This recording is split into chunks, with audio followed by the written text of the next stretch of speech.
Hello, James here. I'm going to title this the Mandingo Effect. And what this is some of these pictures is kind of try not to make them too explicit because it might be. But here's a book about the black man and the white woman. And then they show you, they bring you something that look like this. What they call cross racial. This was made out of a movie. And I said, James, why are you showing us this? Because Mandingo still exists to this day. There are some people, some who are white, look to black men and black women as sexual objects. You hear what I'm saying? And when you're big and you're strong, and you probably heard maybe someone like a Louis Farrakhan talked about it, or it could be one of the Hebrew brothers talked about it, but this is true. And so they made books and they made a movie about Mandingo. And this is this is the first introduction of interracial relationship books and movies. They show you with the white male, with the black female, and so on and so on. Let me see what they got. Got my mic on, okay. So they got this picture. Whoa. Because some of these pictures are kind of explicit, so I only can show you something. And if when you see Mandingo, you see the scenes in the movie where she was the his overseer's wife, and she go creep out with the slave, the head of a slave. Now how does it relate to today? There are some women and white men see you as a sexual object. Some of them. And they want to get with you based on that because they never been with. And you got some black men that want to get with it, and it's because what taught us was we used to watch a lot of porn material, and then some of us, we would look at magazines, and we see these we see the white female and some black females, and we would get into it mainly. We start lusting. Some of us lust after white females, and it probably is the same way with white males when it comes to black females. But it was a big thing in the porn industry. See, porn industry just started out, white male and white female having sex, intimate sex. But then they want doing all these crazy things in pornography. But then again, it switched over. They said, well, and that's when Larry Flint and then would put in a magazine of a white woman with a black man half naked, and sometimes they would get threats. And in fact, that's how Larry Flint got shot, because there was people who was a white terrorist shot him, and he was paralyzed. And anybody know who Larry Flint is? He had the Hustler magazine. So when they would show that, it set up a chain of events. It set up a curiosity. Now, what some people don't understand, just like you do with black men, just like you do with your own women, you put them through a test. You really have to really put the white woman through a test, because if she really care about you, she's gonna go against the grain. Because if she cool, she ain't like that. She cool, she down with you, but she with you because trying to use you like the other one for your resources. And just like other women, use you for your resources. You're like, well, I got a number one thing. During that time, you would have situations like in Matilda in the previous video. This is a picture of an Matilda brush up against a white female. I'm going somewhat with this. So the reason why some black females and some black males telling you brothers not to get with them because of history of the past. And this is the reason why. Because anytime it was something sexual assault, Tulsa burned down, Tulsa, Oklahoma, Plantation, Florida, for bumping into the white female. And she lied. And it could have been something where it was a shit situation where she got raped by another white male or beat up by her husband. I'm sorry, sexually assaulted. Oh, sorry about that. But nobody don't care to talk about this. So, just as we do black females, and we have our stigmas about our own black females, you really got to take a second look at the white female and how the white female is the architect. And I ain't trying to get all pro black, but it is what it is. And I mean, history shows it. I mean, just for bumping up, and it's something that was recently. And even in certain parts of the country, there was a couple of black dudes came up missing in the woods for dating white women. And depends on what part of the United States you're in, it can literally cost you your life till this day, just like it did back in 1955. And it's sad enough because there are some white people that are in complete denial because they never encountered something like that. They never really explored, and maybe never had a conversation. But somebody, because they were assuming, but when you came into the picture as the black person, it changed the whole dynamic. Because everything that is programmed and what is seen on TV, some of her family see it.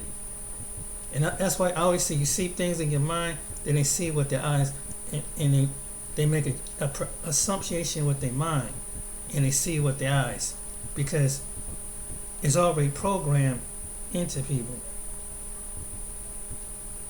So, and I'm starting to wonder about this recent YouTuber, JustPearlyThing's. Why did I bring her and women like her up? Because if you are a white female and you know you have a black boyfriend, you're interested in black men, why would you interview a white nationalist? Knowing how white nationalists feel about interracial relationship. And I don't like to call them white supremacists because there's nothing supreme about a white supremacist, so they're white nationalists. Why would you want to interview it? That should, if a white woman, no white woman going with a black man should not want to. There's nothing to talk about. And she truly loved black men like black women do. No white woman will want that. I'll call it back later. They don't want that. And what made some black people were angry at Pearly is because it's like, wow, it's like, why would you agree to something like that? Knowing how he's Trump. And then on top of that, she turns around and what she said about Americans and how she pay Africans. This comes back to the Mandingo Effect. The Mandigo. And see what they do is, see guys, let me explain something to you. Because I'm one of these black people that was raised raised. You know, I started off in the city, and I was raised in the suburb. And when you get around a certain percentage of white people, it depends on how they are. When you out in their zone, when you be the only black person, they reveal themselves to you. And at first, you know, some might have an open mind that, you know, that's just my friend and blah blah blah. But when it comes to neighbors and friends that they used to seeing just white on white and no black is in the background, that's what. And it's like, wow, this is. And then when they have a relationship with you, you can see the change. Now, when you meet people for the first time, it's usually like some people are very cordial, friendly. You know, some black people, we don't care if you bring somebody around, black or white. You know, or white or whatever. You know, it is what it is. I mean, you might find a couple people among us might like, okay, what's up with this? But most of the time, you don't. When it comes to some people who are white, they very, very feel uncomfortable. People like JustPearlyThing's, because she probably come from an affluent background, and affluent, and she probably, because I think I heard her on someone interview her. Even though that they let their children do whatever they want to do, and let them be what they want to be to a certain degree. So she's out, you know, gallivanting. You know, she just like any other young woman. But when it comes to their atmosphere, it's different. There are some people that come from these predominantly white areas that it bothers them. You see, and it's still, and that spirit is among them. And sometimes it can be in a satire, it could be a joke about different groups of people. Or it can be coded up in a different way. It can be coded in a joke, it can be coded in anything. So, and she laughing at Nick Fuentes, how they were talking about that. I saw the clip on Jason Black's channel. That's what kind of white women you need to be concerned with. Because I've been around, because I had that kind of personality, and sometimes I would just sit back there and let them show who they really are. I want to see who they really are. Don't put up the shield behind me. Don't put up the shield in front. I want to see the real you. If you really are a good person inside and out. And some people, if they're used to having other people friends, it's natural. If they're used to being around other people, it's natural. But when they come from these Midwestern towns, because they said that she's from the Midwestern towns, from my experience, because I like I said, any black person that's been raised in the suburbs, there's two things they got to do. You have to conform to what their persona is, and you have, and there's no balance, because you know, and there are some black people that go completely over there, and they just test their own, don't want to be around their own people. You have black people like that in the suburbs, probably in some rural areas.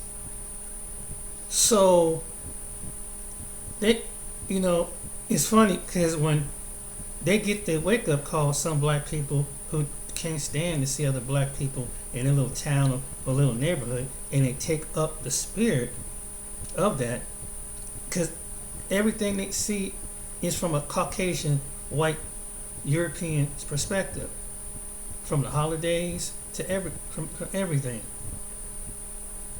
So the reason why, and so sometimes some white people joke around about stuff, and just sit around and if you saw the interview on Jason Black video, that's how it just, and really Nick Fuentes kind of let it be revealed. So you really saw what you saw and what they really come out, because at sometimes it take another white person to bring something out of a white person. That's something they feel comfortable because when they're around black people, they have to feel like they got to put up a guard.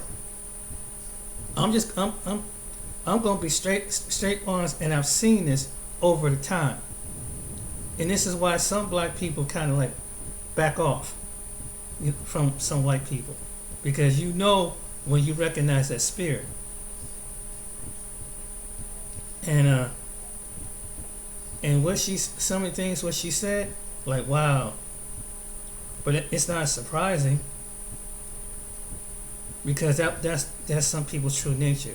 And maybe, and it's just a little experiment, like you her first black boyfriend, blah blah blah, and they might think, and with some white people, they might think that, well, she just going through a thing, going through her phase, she gonna eventually fade up out of it, and she'll be back, you know. She'll be back, and they just doing it. They doing it with a smile. They ain't telling you some things, but and see what they do behind your back. They do stuff like this.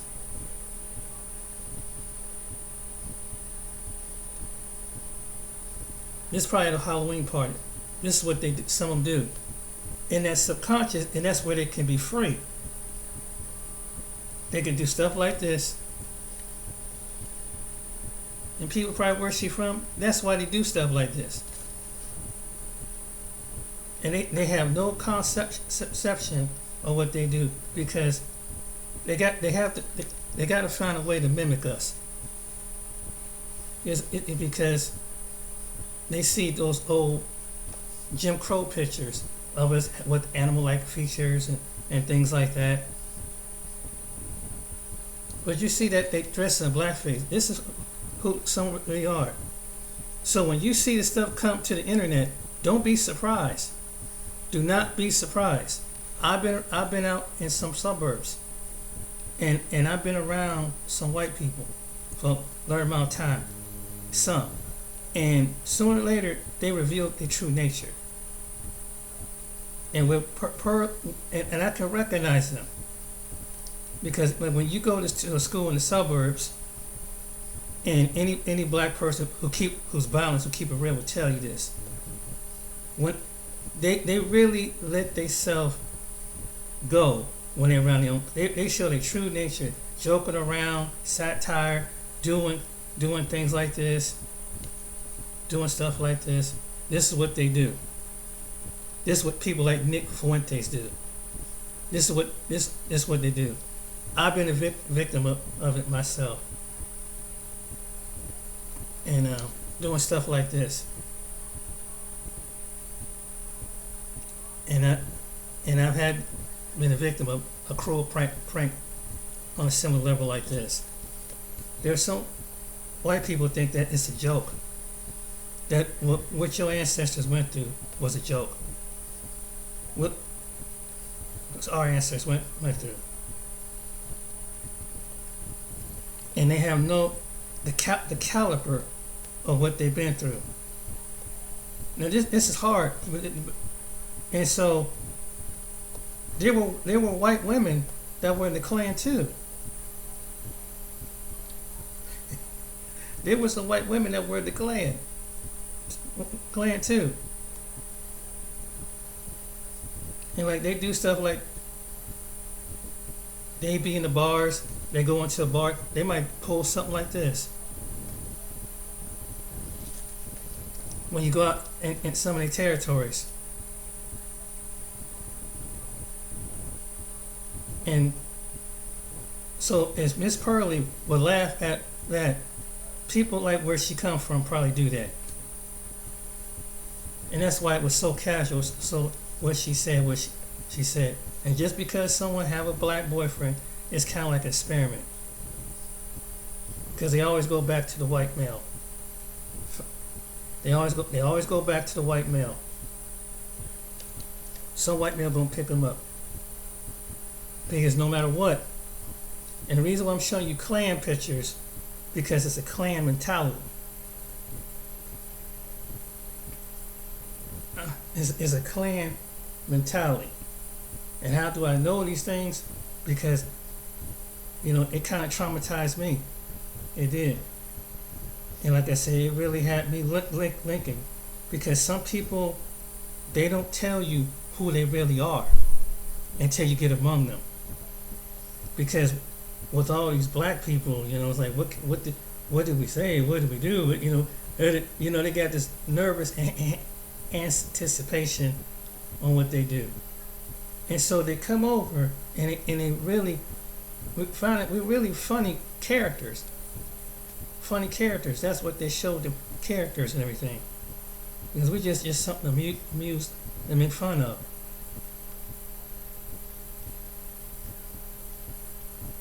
And some don't have the understanding or respect or what we've been through as a people. Like I say, always beware of the subconscious. And so, even though this may be something, you have something to think about. When you go out in that territory, it's not about, if you think that you're going to be excluded because you're the only black dude and they're just going to accept you.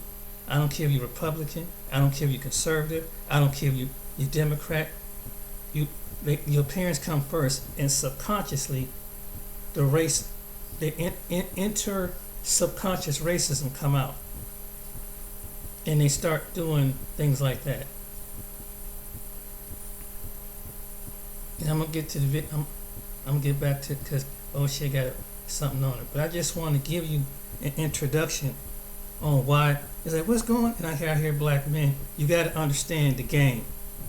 And until you've been out and see a lot of black men, we ain't never had that kind of experience around white people. Not just a few, not just one, not two. I'm talking about a whole massive group. And whatever the majority of you are, the more that they reveal, you will see something out there and being revealed. And because they see you that you're nice, and they say, oh, but no. And really, it goes back to the Mandingo Effect. When they see you, they start thinking about that stereotype. And it makes maybe some white women probably got mad because they had sex with the black man, probably went out there and rubbed it in their face. And some white dudes, they don't take it too well. They don't take it too well. They don't like to see, I know some of us men, black men don't like to see them, but white men, ooh wee, when some of them let you know in a second. Let their daughter, their sister, their auntie, them know, I don't like black people. And maybe if you black and you press, they won't do it in front of you, but as soon as you away, that's how what they do. But I just wanted to show you, to give you, it's a Mandingo Effect. And and you got white men that want black women, that's in the black women, but they just want something sexual. Because I'm gonna tell you a story one time. It was a white guy I used to work with, and he had a crush on black women. And he would tell me he had a thing for black women, but he never been with the black woman. But he just found them fascinating, sexually attractive. But as far as a relationship,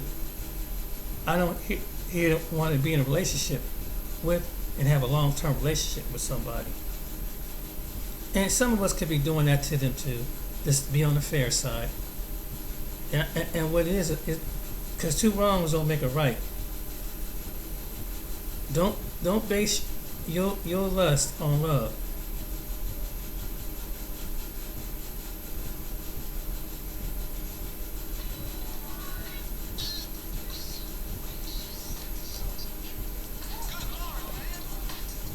Let's show a little video of this.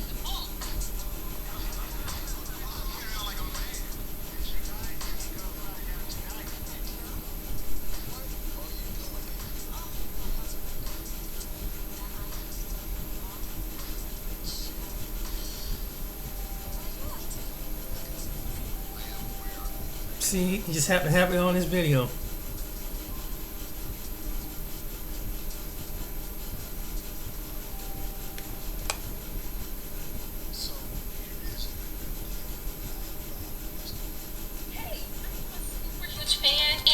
Love the Lightbook video you made about Ice Cube. I just have a question. Are you circumcised? What? Is it something culturally significant to black people? Thank you. I love your videos. Now, I'm sure I'm not the only person to get weird and kind of creepy DMs. Whenever you are a public figure, that is something that will happen. I'm sure that, women in my position get worse stuff, but I couldn't help feel this one was unique on some levels, because it reminded me of an experience that Foreign Man in a Foreign Land went through a little while back. If you watch my channel, it's likely that you're at least somewhat aware of Foreign Man in a Foreign Land. He and I met on the BreadTube Reddit boards a few years ago as middling small channels. We immediately gelled and have been crossing over ever since. One thing that makes him special is that among other left-leaning men on his platform, he stands out as one of the most traditionally masculine presenting. He's from the traditionally conservative Caribbean. In his words, he's a big black man with a beard. He's newly engaged. He even practices Brazilian jiu-jitsu, so he can whoop your ass. But he also plays the piano. He sings. He's an advocate for sexual minorities, even to his own detriment, being from the Caribbean. And he's a very compassionate and empathetic guy underneath the classically masculine veneer. However, to a lot of the world, none of that other stuff underneath the blackness of the beard matters. We know this. We know how police profile black men. We know the ways that financial or educational institutions would treat black men.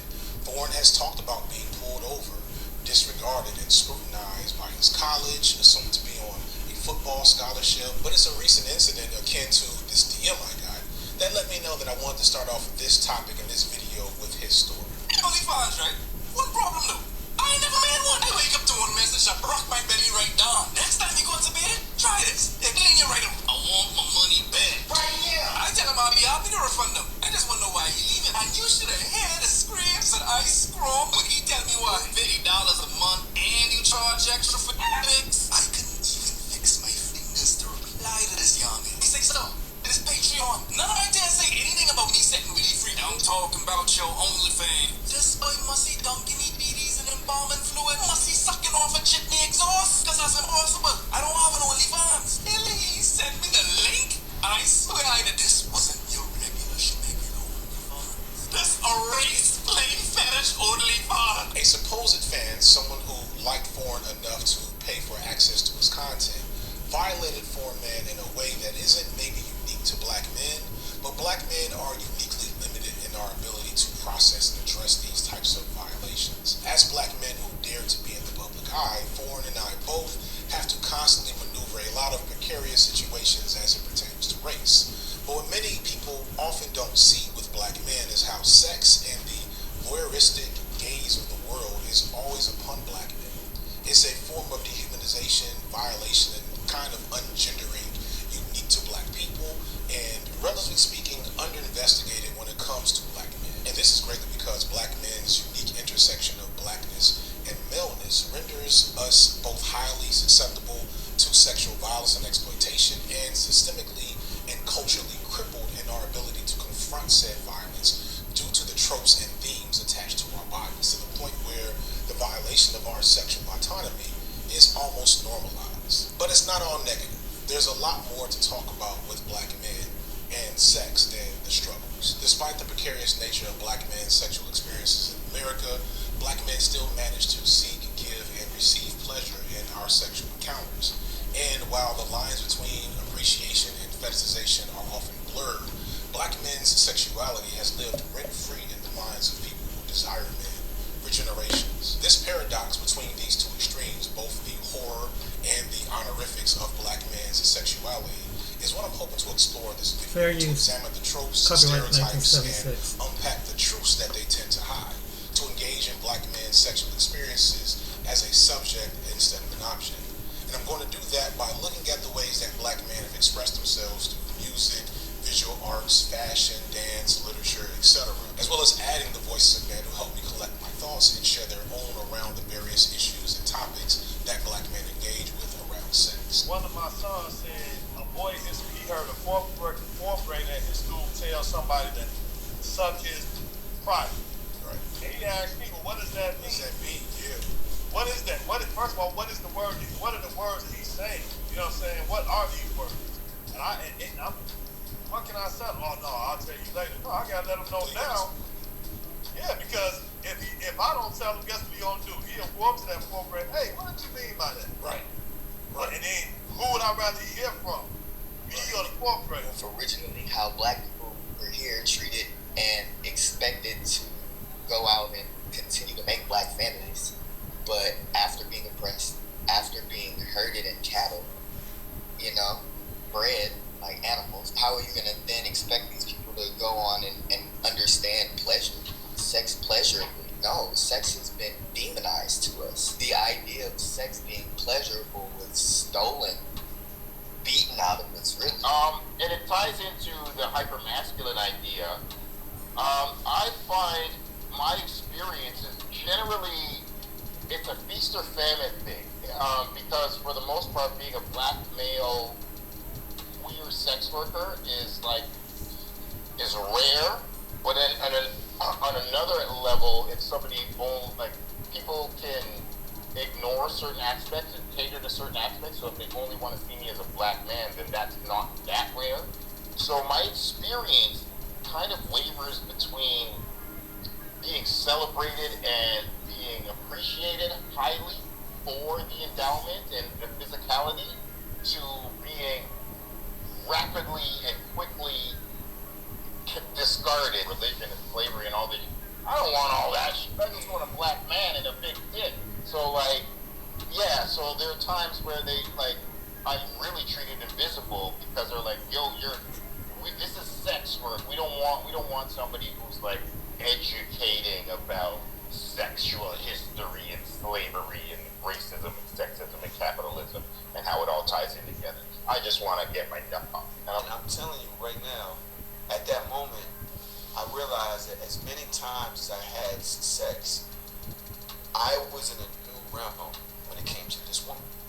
Because she's done a lot, and she likes a lot, and she views sex as art. And I said, well, I'm used to using my main phallic symbol. That's my tool. That's it. I'm sitting there and I'm watching them do things to her without they don't have a penis, and they're working her way further than I've ever done in life up until that point. So now I'm like, yo, I gotta get my tool bag together. My tool bag only has one tool in it, and they don't even have it, and they're going crazy. They surpassed me already. They surpassed me first time, one time, surpassed. But first, let's talk about today's perfectly aligned sponsor, who I need you to support because there's a high chance that this video will be demonetized. In fact, I don't know if some of y'all gonna feel. I'm gonna stop it right here. Just give you a taste of what's going on. But yeah, this is something that, the Mandingo Effect. That's what I call it. So even among gay black men, they're seen as object. I just make a clear, make a clean thing about that. But now I'm gonna get back to the nitty gritty. But but don't let somebody use you as a fetish. If you're a black man or a black woman, don't let somebody use you like that. Because if they care about you, they don't, and respect you and love you, they wouldn't do that.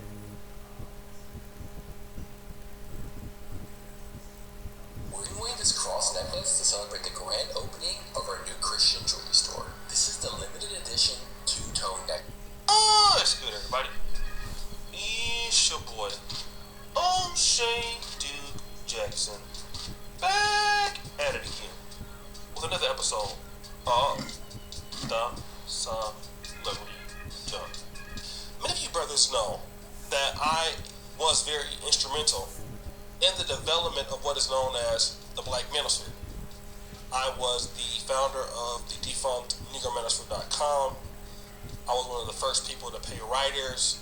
I brought in the Kevin Samuels of the world, and the other guys did too. Obsidian and Angry Man had their part to play. But in organizing a lot of the things, that was me.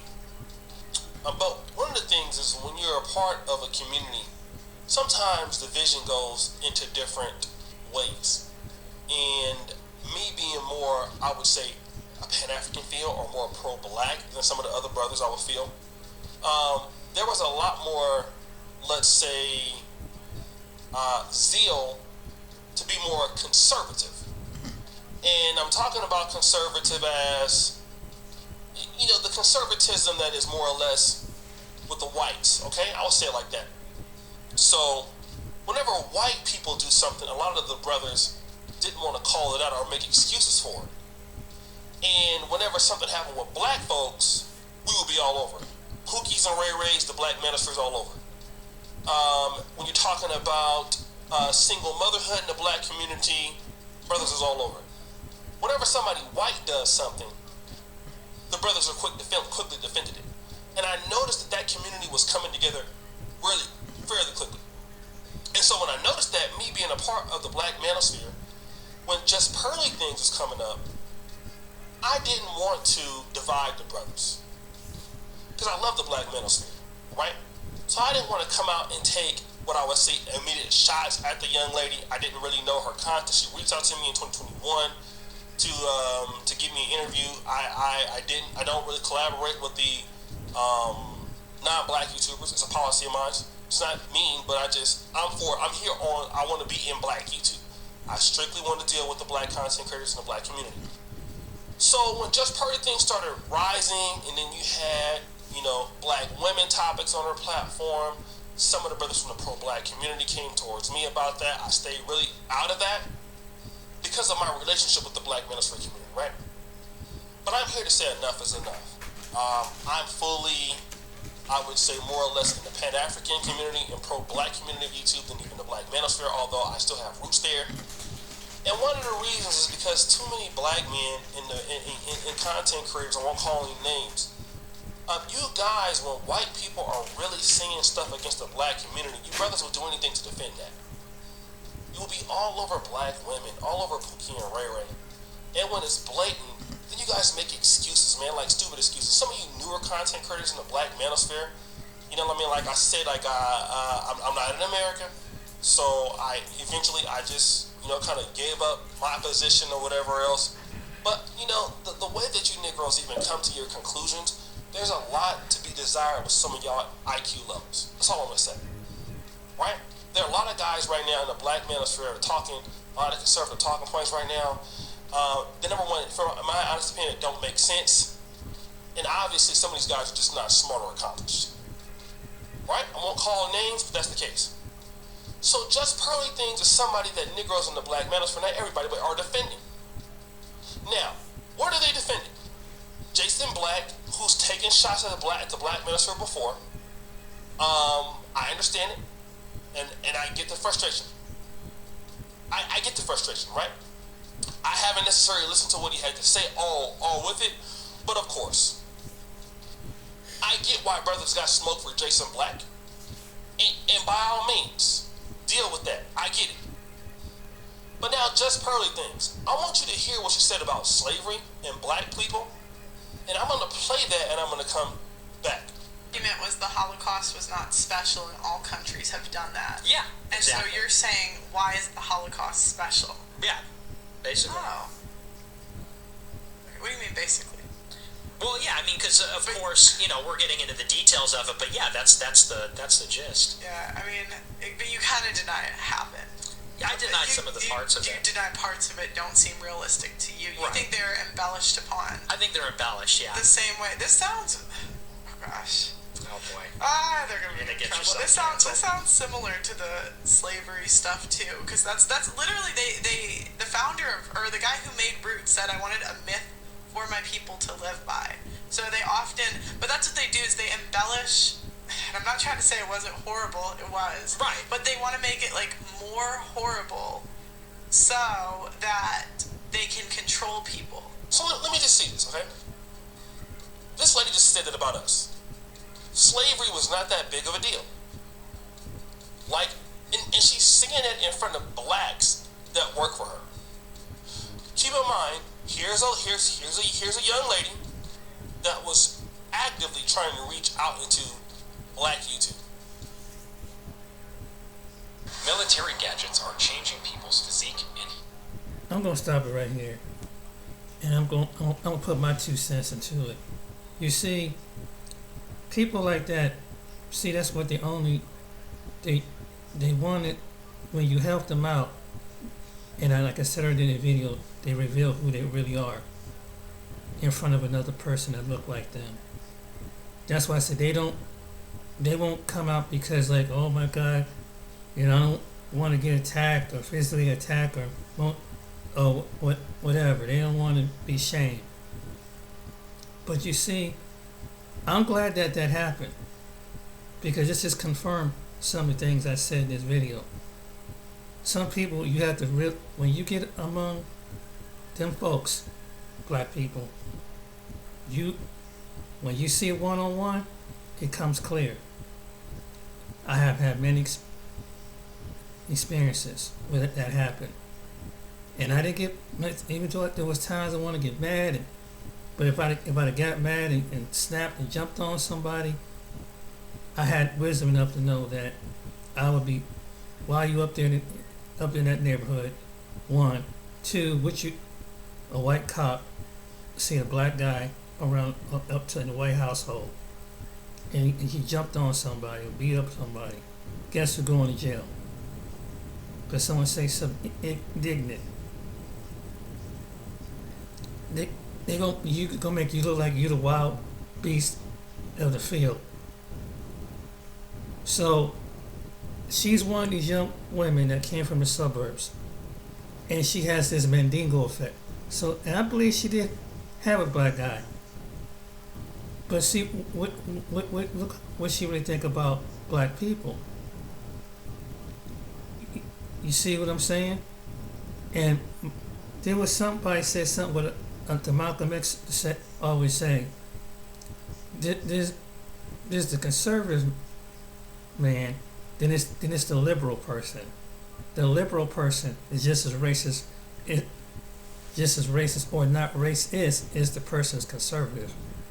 Nick Fuentes is a conservative person. She is a liberal. That's what Malcolm X said. And you can't trust both of them, even if they pretend to be your friend. If they pretend like they're down with you. Because what it is that they're trying to market off of you. Black people are marketable thing. No matter if it's hip hop, basketball, when you start making money, both sides come at you. And you turn to their toy. You ever see the movie The Toy? You ever see this is the truth. People like that's what they do. They see you as a toy. They don't see you as human. People say we all human. People say it with their mouth, but they show with their actions. And I just want to show you, because I have been in the presence of people have talked like that. This is what I know. Like I said, I went to school when I was growing up. I've been to from elementary to 8th grade. And I went to an inner city school. But sometimes I would go, but my mom then raised me in the Catholic religion. And when you among them and they see being the only person that look like me, you're invisible to them. They don't really acknowledge you, especially when they get around their friends. This is the truth. They show their nature side. So when I come back to the city, even though sometimes in the city, people in the city, whether they're white or black, they're real. But the ones in the suburbs, some of them can be most racist people, and they can be in the closet with it. They can be in the closet and say something, do something. So sometimes that's why some some of us have the mindset that we do. And that's why some black people are like, nah, I don't want to be around them. Because when they see her make that kind of comment, now I'm just keeping it real, because she just showed who she really is. Because it's her show. Yeah, she got black people on the staff, but she just revealed who she really is. Then can consider their feelings. Don't then consider anything, even that you hear about the myth. But she probably never went to a Jim Crow museum. She never went to a civil rights museum. Has she seen an Emmett Till display in Washington, D.C.? Been to a black museum? I bet you neither one of them have. They don't care. You only just marketable. You guys with your hip hop, man. With your hip hop, you know. I want to be like you guys, man, because you guys got that rhythm. You got that dance. You know what I'm saying? Because homeboy got to do it. Yeah, they'll talk all that stuff to you. When they go back around these people, they straighten up real damn quick. And some of these people know. They just think that they're a clown. Some of these people know that they're a clown. Why are you talking like you urban? You like one of them folks down there. You ain't one of them. Then, you know, because they listen to Tupac with you, they listen to rap with you, they'll do all that stuff with you. See, and we just, and the reason why Jason Black and other people pulled this up, because he saw what was going on. I mean, I can understand, but sometimes we don't, but sometimes some of us don't have the insight. I didn't have the insight 25, 30 years ago. So I don't come on, because some black people simply don't know. Because you've never been around a segment of white people that have reflected that to you. You know what I'm saying? And I'm not saying that all white people are like this. I'm just saying there's a segment that are like this. Now if somebody who really cool with you and let you know heads up, and they your friend ain't white, they'll put that stuff, they'll stop that place right in check. Again, why would you invite a white nationalist with that kind of opinion? Why? What is the purpose? What said about Jewish people? Why? Because subconsciously, you know, there's no way I would get a platform that big and want to interview somebody. What I got to talk with someone in the Ku Klux Klan for?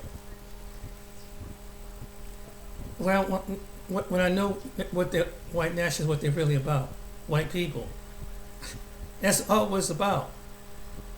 And it can't really be, but it's kind of good that Nick, that you used it. Use this as a teaching lesson. Don't let everybody into your platform. Do not let just because, you know, do tests. It's like we unsure about one another. You gotta do them the same way. Just how we don't know another brother, another black man, another black woman, and you know how cautious that we are. You got double caution when it comes to that. And they'll slide up to you and, you know, dance with you. Yeah, I'm into Snoop, man. I'm into this, man. You know, and they perfect it because they look at MTV and stuff. BET and whatever it comes on, and they watch the video. They watch, and so they mimic what they do. It's the Mandingo Effect. And so sometimes some of us don't see things. There's some of us in the crowd, we don't see this coming. I was one of the people, I didn't see stuff like this coming. I didn't consciously wake up. So even if I have a friend that's white, I'm gonna check him out, see how he really is. And only one white friend I know is really cool that never acted like that. Because he when he see it, and me and him were like this since college, and I made a video showing Tim. He tells me things that, because his now fiance, she's a Haitian woman.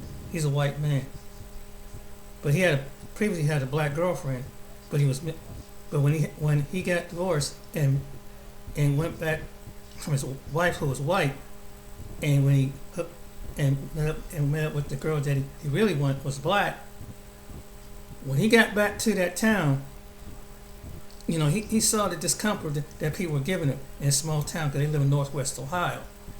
They was giving him the eyes, and they're just staring like, dang, you know what I'm saying? Yeah, but luckily he was strong enough and wise enough and don't care attitude. And if somebody would say something, he'll let them know. See, he'll speak up. But he's one of the rare ones that do. There are some white people who speak up when they see bullshit like this. They'll speak up because they know they own. They know how they signify and do things like this. Because I had it pulled on me years ago. It was embarrassing, the most embarrassing thing I ever did. And it messed me up for a long time. Because damn, I thought they was my friends. I thought they were cool. Bro, just like we gotta do our own people, you gotta do other people the same way. And I'm just telling you from my experience. I'm not telling you to hate somebody. I'm not telling you to dislike them, but you question the motive. One thing I have to think about that. Even there's a saying among people who are believers in Yeshua. Question, and anybody tell you something, question, ask God about the question, who this person really is. That's advice I had to take for myself. Now, but that's all right. Y'all don't need to beat each other up online because you didn't know. Some of you didn't know, but now that you really know, it is what it is. She's being revealed. Why she used you, and you can look at the history, look at your music, art, everything. They mimic you because they want to be you. And like I said, because either they are an outcast or they're odd, and they want to make an impression on something. Who's like black people? Who we can dance like them, we can jig like them, we can do like them. They'll rap with you, talk about smoking blunt with you and everything. But when the real side come out, you'll see. I had to learn that myself. But just like I said, we as cautious as black people among each other, we had to have to hold the line, and that's something I didn't do years ago. And I'm not saying it's out of bitterment. I'm not saying it's out of racism or prejudice. I'm just telling you out of wisdom. Because not everybody is cool. Not everybody like black people. Some are direct with it. You see skinhead, Klan, ring, whatever, nationalist. You see that coming. But the most of those egregious one is the one that they had to put on a cape. You see what you guys really about. They infiltrate you. You have to open up your discernment, open up your eyes, and that's something I have to learn to do myself. But even to this day, even though I know this one guy that I kind of know, he was an ex neighbor of mine, so we would hang out every now and then. But when he's like, hey, let's go over Upper Arlington. There's one little area outside of Columbus called Upper Arlington. Upper Arlington, yeah, there are some black people. It's house there, but when I went into this particular block, people, most people, when you meet people, you bring us around. You bring your white friend around, your black family. Everybody speak to me. Hey, what's going on? How you doing like that? White people in them suburbs don't do that. They will purposely ignore you and kind of clock you out until their friend bring you on in, because they're really not looking at you as they looking at them. I'm just giving you the game. And sometimes, and like this guy that I know, he wasn't raised like that. he don't understand. There's some white people that have no clue. Well, they have no clue. They don't know even what they own, and some of them do, and they choose to look over. Oh, that's just Larry, just being Larry. He's just joking around. But I'm about the watermelon joke and with Buckwheat and the watermelon joke. But you don't understand, and that's what they just got done doing. So what you see in those pictures, you have to be careful. But yeah, y'all don't beat each other up online, man. What I would say is kind of you got to put it at a distance. And anybody, and even someone like Vlad TV, put him at a distance. And if black people would understand that, beware, just like you do your own. It's like if you see another brother from another part of the block, you got to scope him out. White people, you got to scope. You got to do the same thing. Don't get the Jesus effect, the white Jesus effect. And that's the truth. With anybody. But I just want to let you know, to show you the videos. Because and brothers, is she with you for your heart, or is she with you for a fetish?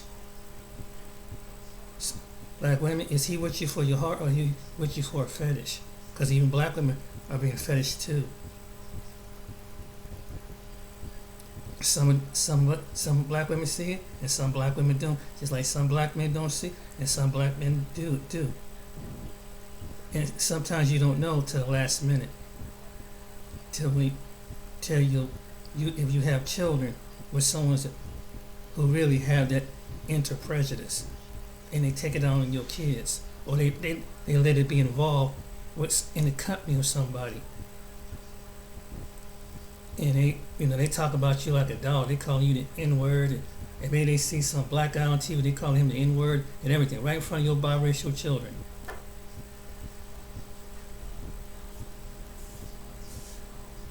And she don't do nothing about it. This is the truth. So I don't want to make this video long, but brothers, be careful. Just like you do your own, when it comes to Karen and Becky, you gotta do the same thing with anybody, with any woman, with any race of woman. You gotta do that too. Just be careful and stop beating each other up. All right then, and ladies, you too, be wise. Be wise, because I know from experience. That's why I can tell you. Like I said, I'm living in some. I know how white people, not all, but a good percentage of them are. When they're comfortable, and when you see them, catch them on camera, somebody catch them on, that's really them. Not in front of you until it get blasted all over social media or on TV, or somebody pulled out and say, yeah, that's so he's a jerk, he's prejudiced. And if you get one person let you know that, black men, hear what I'm saying. One white dude and a white woman kind of let you know, hey, and they'll let you know, I'm not prejudiced, but this person's prejudiced. If they get friendly, they'll tell you that. They don't, you know what's up. Alright then, you guys take it easy. Till next time, I see you on the next video.